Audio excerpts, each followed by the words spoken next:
Okay,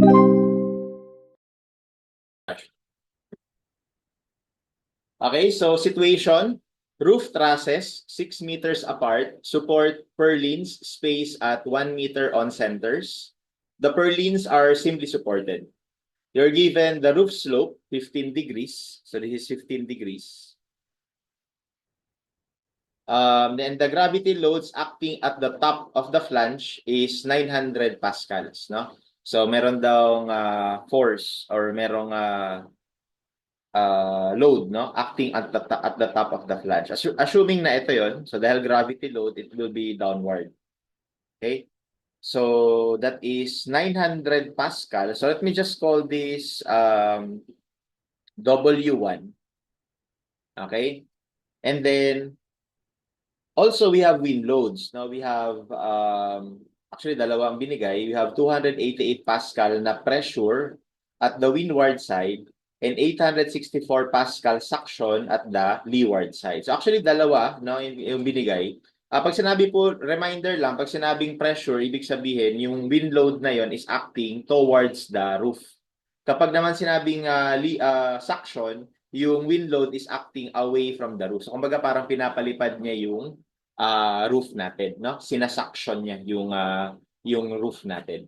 Now, also another reminder that kapag wind loads, automatic yan that it should be acting perpendicular to the roof, no? Hindi siya kagaya ng mga gravity loads na laging downward lang. Ang wind load laging perpendicular yan doon sa roof natin, no? Kaya kapag pressure, ganito ang direction. Kapag suction, ganito naman ang direction.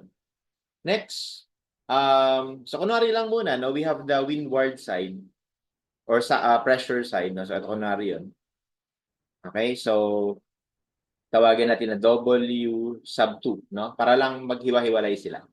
And then, we are given the properties of the purlins. And actually, we are using here Z section. So, ang properties na binigay is yung ano lang, yung elastic section modulus sa X and sa Y axis. Tapos binigyan din tayo ng weight. So, itong weight na to will be acting not at the top of the roof, but rather at the centroid of the section. No? So, tawagin naman natin itong W sub 3. Ayan. So, ganyan siya, no? Tapos, ang load combination na pinapagamit is just dead load plus wind load. So, basically, there's no factors that we have to apply in this particular problem. And we are also given the allowable bending stresses in both X and Y axis. So, first question, determine the bending stress about the X-axis. So, in this particular problem, medyo vague ng kaunti kasi hindi niya in-specify anong bending stress yun. Bending stress ba ng windward side or ng leeward side? So dito, specifically, ang gusto niya lang ipa-solve dito is yung maximum actually, no? Maximum bending stress about the x-axis. So ngayon, isipin natin, saan kaya yung mas malaki? Yun bang sa windward side or sa leeward side? 'Di ba? So kapag kasi sa windward side, pressure yung wind load natin, 288 Pascal yan. Okay, so ganito, no? So kapag ganito, yung magiging normal force acting on the Z section would be ito plus yung Y component nitong dalawa. Yung Y component nito at saka yung Y component nila. So mag-a-add yun, no? Mag-a-add. Ngayon, kapag naman consider natin yung suction, although mas malaki, pabaliktad yung direction niya. So ang mangyayari lang pag suction, it would be subtractive doon sa Y components itong dalawa. So, if you would want to figure out sino yung mas malaki, tignan mo na lang yung absolute difference nitong mga to. No? So, para makuha natin absolute difference, take note lang na kung ano yung angle ng roof, yun na rin po yung angle nito, tandaan nyo na. Okay, yan na rin yung angle na yun with respect to vertical. Okay? So, anyway, i-compare lang natin kung ano yung magiging maximum na force acting on the x-axis. So, i-compare lang natin. So, comparison lang ito Bali kung pressure side, bali 288, no? Plus yung Y component itong W1, which is ang W1 natin itong 900. 900 Y component cosine 15. Okay? Tapos, ito pa. Okay? yan naman ay so supposedly dapat naka-pascals din ito, no? Pero maliit lang naman yan, kaya kahit wag na muna natin isama. So gusto ko lang makita yung sa W sub 1. So ito yung may absolute ano nila, combination nilang dalawa. Kapag naman yung isa, yung suction side, negative to. No, negative 864. Okay? And then as you can see, 5.33 lang. So ibig sabihin, hindi masyadong critical yung sa suction side. Mas critical yung sa pressure side. Kasi malaki yung absolute difference. Okay? Or absolute na um, total na force acting on the y-axis. So ibig sabihin, in this case, the windward side will govern, no? This will govern. Okay? Kaya kahit na hindi niya in-specify, ibig niya sabihin maximum. So, kailangan natin ma-figure alin doon yung mas malaki. No? And yun yung quick na or mabilisan na pag-check kung alin yung mag-govern na side. No? And kadalasan naman talaga yan, pressure side yung mag-govern. Maliban na lang kung sobrang laki talaga nitong suction side. Alright? Anyway, focus na tayo doon sa windward side or sa pressure side. So ngayon, once again, dahil ang binigay sa atin dito ay spacing, ano? At naka-pascals pa yung mga yan, kailangan na muna natin i-convert lahat ng yan into Newton meter, Newton per meter, no? So basically, yung W sub 1, okay, that is 900 Pascal. So 900 Pascal. Mumultiply natin ng spacing. Okay, so that is just 900 times 1 or basically 900 Newton per meter. Kasi ang spacing po natin dito is 1 meter. Next, yung W sub 2 which is yung wind natin. So again, ang i-consider natin is yung pressure side. So 288 again times spacing. So that is 288 times 1. And that gives us 288 Newton per meter. Okay? And then lastly, well, yung W sub 3, no need to convert kasi naka-Newton per meter na rin naman yun. Ayan. Okay. So ngayon, yung mga forces that will cause bending about x-axis are the forces acting on y, no? Forces that will cause bending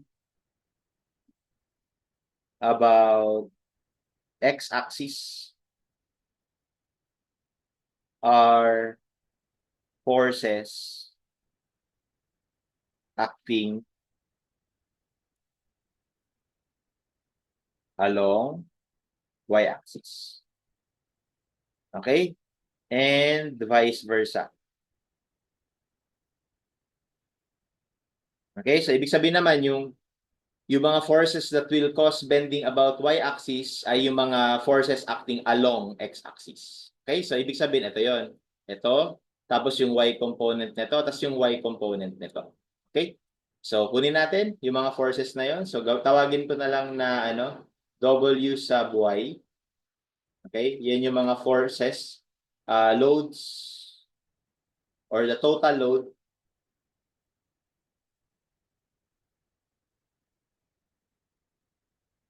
acting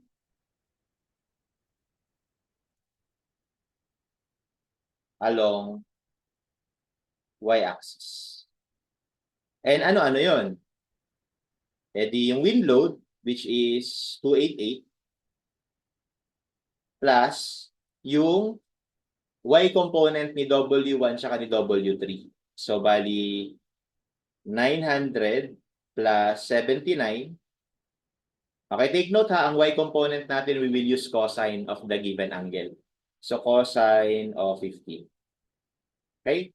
So, let's calculate that. So, 288 plus 900 plus 79 times cosine of 15.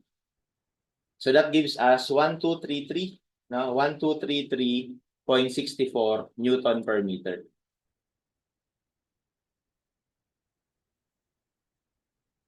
Okay? So, yan yun. So, ngayon, because we have that particular W, so we can now define our moment, no? Maximum. Kasi yan na yung, kumbaga, if you would look at the x-axis, simply supported beam na lang yan eh. Okay, kumbaga parang simply supported beam na lang siya.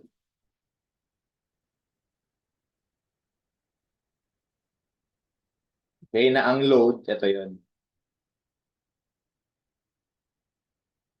W sub Y. Okay? So ngayon, we can already calculate the maximum moment. Okay? So the maximum moment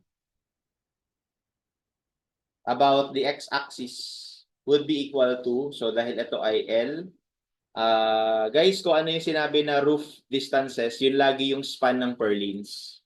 Okay, so 6 meter. So WL squared over 8 kasi simply supported with a uniform load. So that's gonna give us, by the way, let's make this kilonewton, no, per meter. So kung gusto mong kilonewton per meter, edi 1.23364 kilonewton per meter. Para lang ano, yung sagot natin sa moment ay naka-kilonewton meter. So 1.23364 L squared over 8.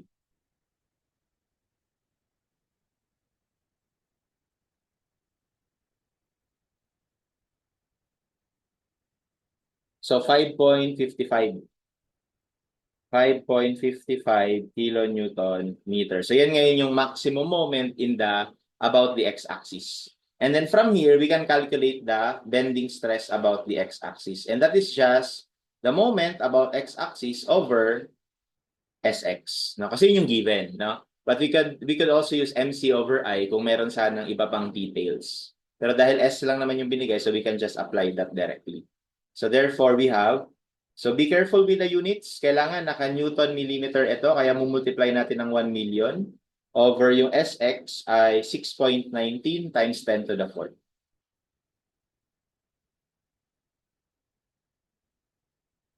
And that would give us, yung sagot natin, times 1 million over 6.19 times 10 to the 4th.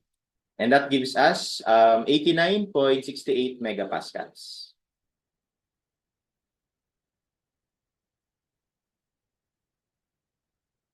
Okay, and our answer for number 1 would be letter B, no? Approximately 90 megapascals.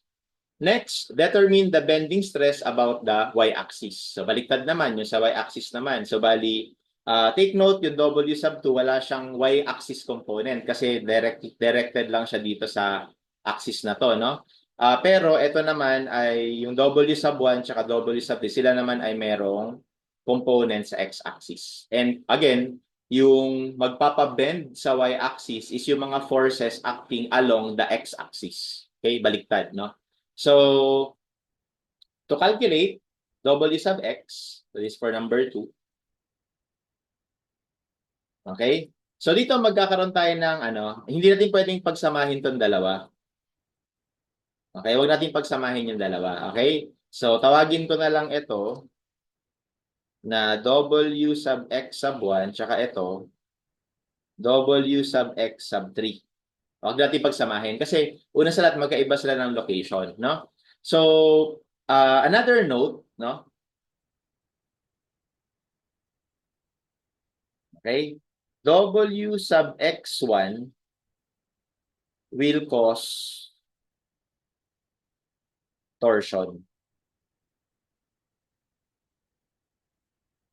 Okay? Because it is not acting at the shear center. Unlike this one, nasa center siya. Okay? Or nasa centroid, no? Hindi siya mag-cause ng torsion. Pero ito mag-cause ng torsion. And importanteng maalala na kapag yung load is mag-cause ng torsional effect, to simplify the calculation, no, para hindi na tayo mag-analyze ng torsion, ang ginagawa na lang dyan is yung elastic section modulus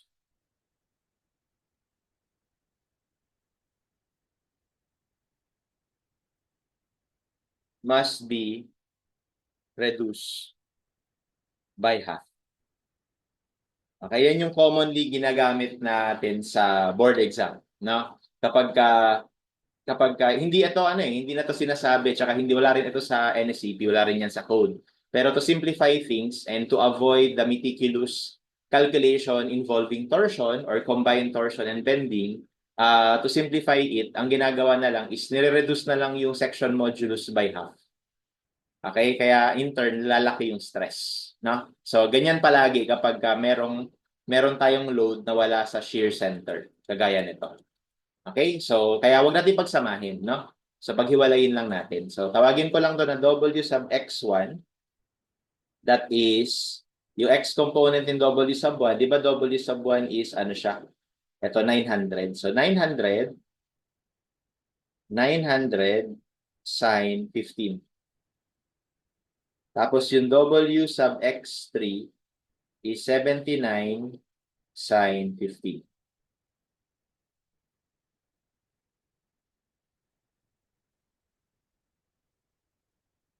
So that gives us 232.937 or 94. 232.94 Newton per meter. Tapos ito naman,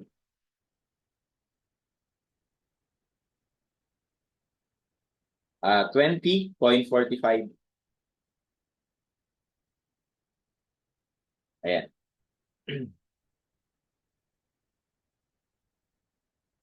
Okay? So now, again, gawin natin silang kilonewton per meter para mamaya mas mabilis mag-convert.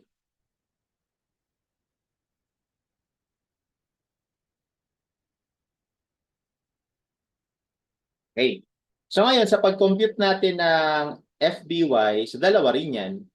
Ay, di pala. Kunin muna pala natin yung moment, no? Bago natin makompute yung bending stress. Moment muna. So kunin natin yung moment about Y gawa nung first na load.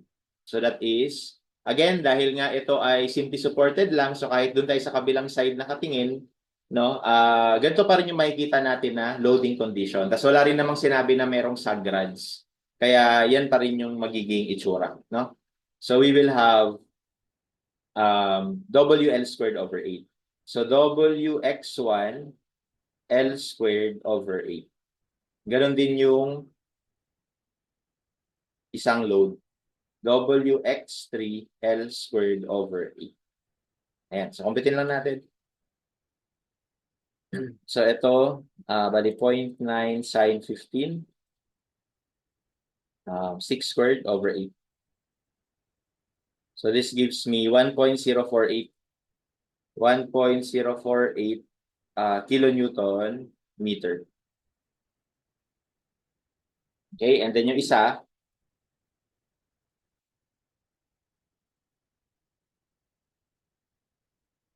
so okay, 0.092 kilonewton meter.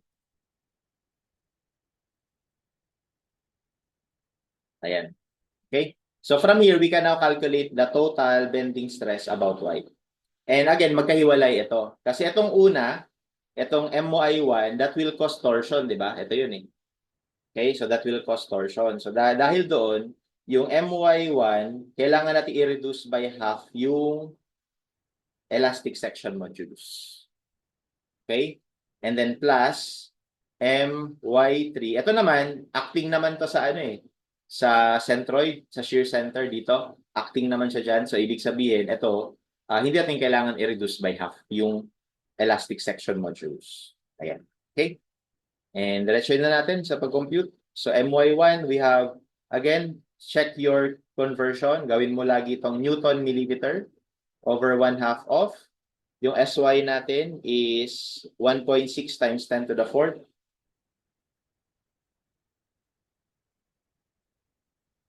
Plus 0.092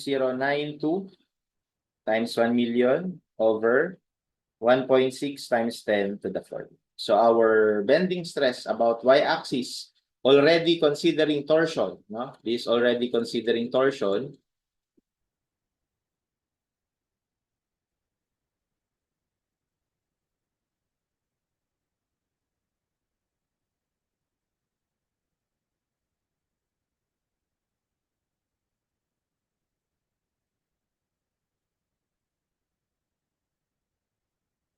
Okay, so that gives us 136.75 megapascals. Okay, and from the choices, our answer would be letter C.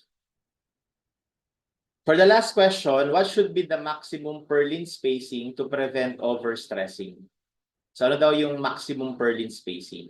Okay? So, bali dito, ang gagawin natin ay gagamitan natin ito ng interaction formula. So, ang interaction formula natin would be number 3. Interaction formula or parang utilization ratio, no, or demand capacity ratio.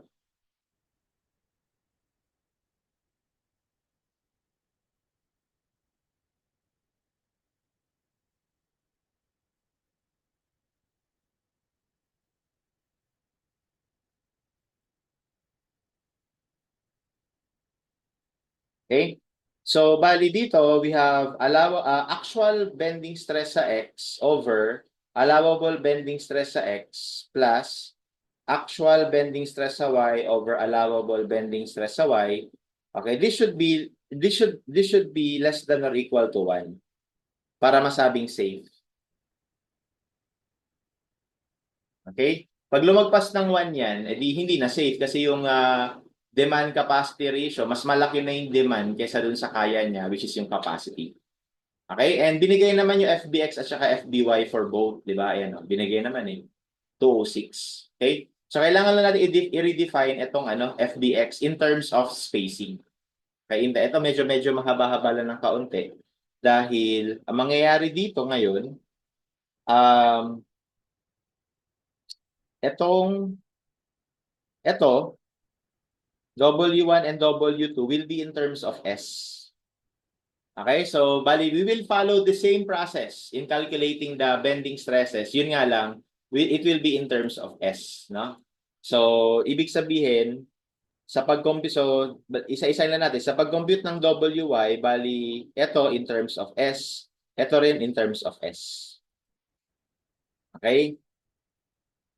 So, let's start doing that, no? So, dumunta tayo sa WY. We have gawin ko na siyang kilonewton per meter ha para parehas na siya sa ginagawa natin. So yung 288 gawin kong 0.288 times S plus yung 900 gawin kong 0.9 times S plus itong 79 hindi na natin i-multiply ng S, no? So 0.079 lang siya times sine of 15 degrees. So again, I'm just using this one. Yun nga lang ito in terms of spacing. Kaya nga lang to naging 288 kasi nagkataon na 1 meter yung binigay na spacing nung umpisa, no? Pero ano talaga yan, 288 times S, no? And sorry, ano pala to, cosine 15? Sine nyo na ilagay ko. Cosine 15. Okay? So dito may option tayo na i-simplify ito, 'di ba? Syempre, may option tayo na i-simplify. Bago natin computein yung moment, okay? Pero tingnan lang natin kung hahaba ba. So habang magko-compute tayo ng moment about x, hindi ba ano 'yon? WL squared. So yung L natin 6 squared over 8. Okay? Kumbaga itong buong to multiply mo ng 6 squared over 8. Okay? And then from there, i-multiply mo na naman. So, tingnan ko lang yung pattern. So, FBX, i-divide mo ng elastic section modulus. Okay? So, tingnan natin. Bali, so maganda siguro, simplify na natin dito. So, itong 0.288, magko-combine sa 0.9 cosine 15. So, magiging 1.157. 1.157 S plus itong 0.079, wala kasing S yan, kaya hiniwalay, will be 0.076.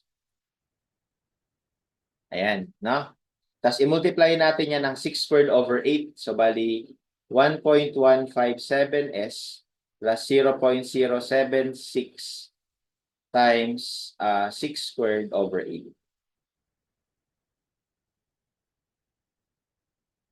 So, ito,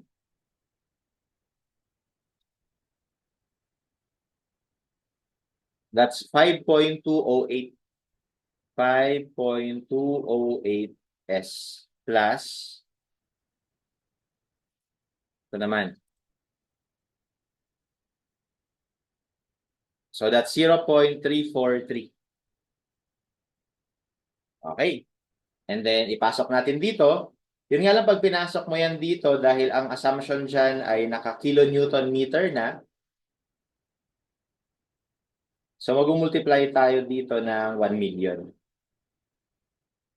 over SX, which is 6.19 times 10 to the fourth. Okay, so we will have, ito muna, times 1 million over 6.19 times 10 to the fourth. So, 84.136 S plus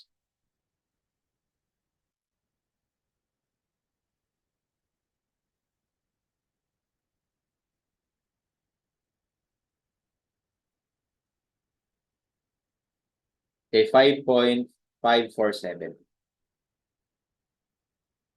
Okay, so yan ngayon yung bending stress about x-axis in terms of S, no? Quick check lang para lang makita natin kung tama yung mga values. Quick check. Di ba dapat kapag ang S natin dito ay 1, dapat ang lumabas na sagot ito, FBX, no? Check lang natin ha, para lang ma-double check kung tama ba yung ano bago tayo magpatuloy. So we have 84.136 times 1 plus 5.547. So as you can see, 89.68. Parehas lang dito. If the spacing is 1. No? So yun. So okay na yung FBX in terms of S. Doon naman tayo sa FBY. So dito naman tayo. Bali, ganito ulit. Yung WX1 is 900 times spacing times sine 15. Okay? Tapos magiging ganito siya.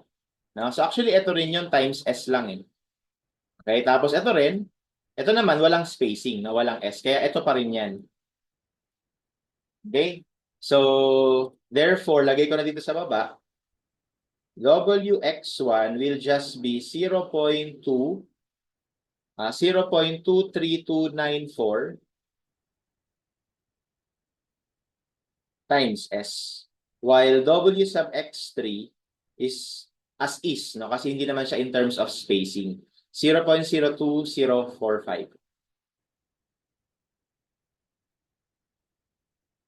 Ayan. Okay? And then from there, we can define yung FBY. So, ito naman ang susundan natin. Okay? Pero bago pala tayo makarating dito, magmo-moment, ano muna natin, multiply muna, i-adapt muna natin yung WL squared over A to calculate the bending moment. No? So, parang ganito ulit. Bali, ito, multiply mo lang ng 6 squared over. So, bali, ito rin yun. 1.048 in times S. Okay? Tapos, ang ano naman, ito namang isa, 0.092, pero walang in terms of S kasi ito ay galing dito.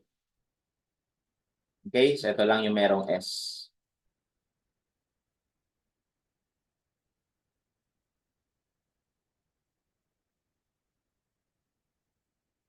1.048.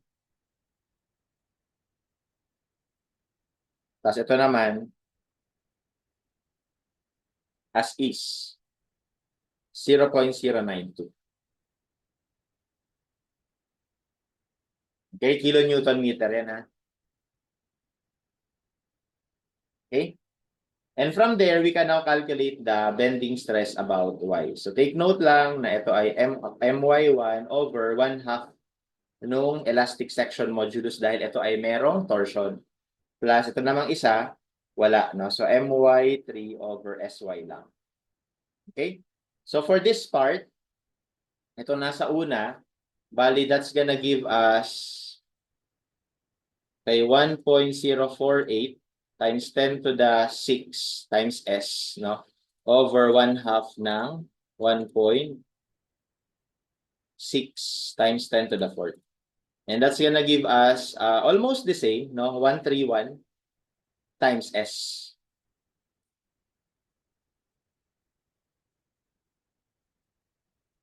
Plus, ito namang isa, that is 0.092 over walang 1/2. So that's gonna give us 5.75. Okay? So, again, naka-megapascal na yan. So, quick check ulit. Para masabi na tama ito, kailangan pag ang S ko ay 1, dapat yung bending stress ko sa Y ay 136.75. So, tingnan nyo.